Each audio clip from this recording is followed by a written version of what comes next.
Aklınızdan bir kişi tutun arkadaşlar. Bakalım bu kişi size bugün ne söylemek istiyor. Bir tane de olumlama alacağım bu gelen mesajlarla ilgili.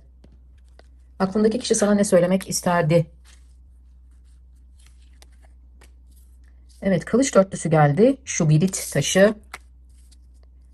Sen benim her şeyimsin diyen bir kart var burada. Onlar, yani kupa 10 olabilir, tılsımı 10 olabilir, tamamlanma kartı. Sen benim her şeyimsin, sen benim kalbimi dolduruyorsun.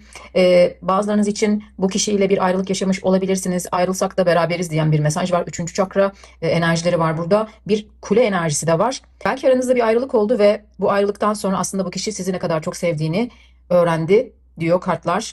Kılıç dörtlüsü inzivanın, meditasyonun, iletişimsizliğin, sessizliğin kartıdır. Eski enerjimi tekrar geri alabilmek için benim bu molaya, bu dinlenmeye, bu istirahate ihtiyacım var diyor. O yüzden sessiz aslında. Enerjisini toplamaya çalışıyor dedi kartlar. Şifa olsun.